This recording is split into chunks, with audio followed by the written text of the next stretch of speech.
The death toll after that shocking blast in Beirut has now risen to at least 175 people, with 5,000 or more injured and scores unaccounted for. Investigations are already underway to find out why or how 2,750 tonnes of ammonium nitrate could be stored in a warehouse so close to the city. The fallout is being described as a national catastrophe in a country that spent decades battling wars, internal conflict, terrorist attacks, corruption, and all the economic and social chaos flowing from these. The people of Lebanon are showing stoicism in the face of yet another disaster.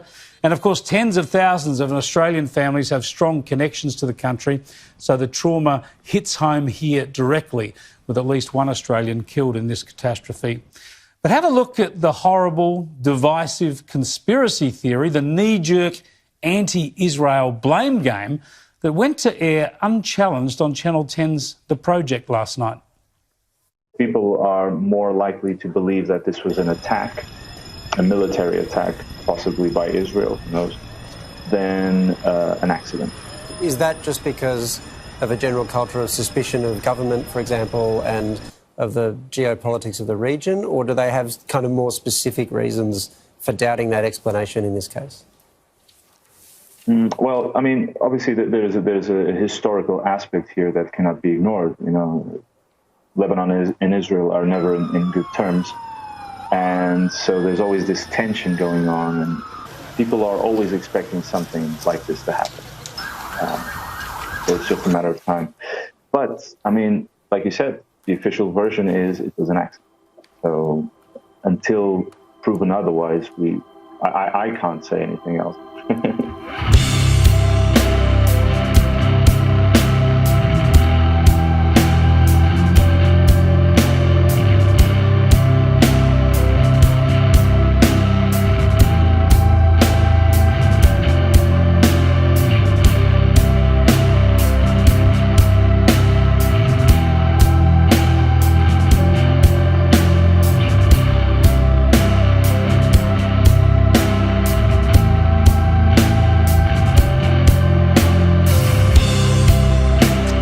No evidence proffered, no qualification or distancing by the project's host, just a divisive, baseless, anti-Israel conspiracy theory floated not on the dark web, not by some extreme right or extreme left anti-Israel group, but by a mainstream commercial television program. Even Hezbollah hasn't tried to blame Israel. This is the ugly sort of blame shifting that fuels anti-Semitism and fuels hatreds in the Middle East. Television hosts and producers, if they're going to cover serious issues, really ought to do better than this.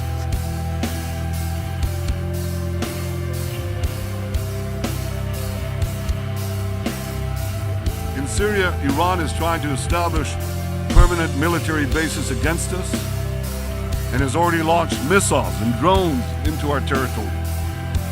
In Gaza, Iran is arming terror groups to launch rocket attacks into our cities and terror attacks against our civilians.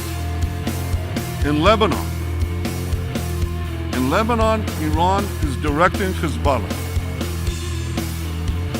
to build secret sites to convert inaccurate projectiles into precision-guided missiles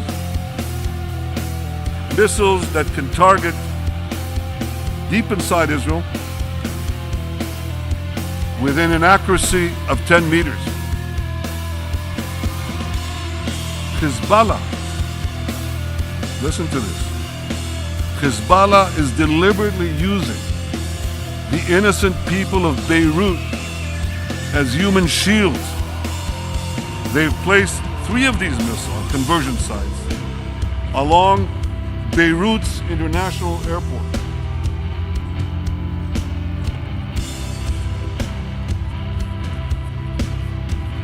Here's a picture that's worth 1,000 missiles.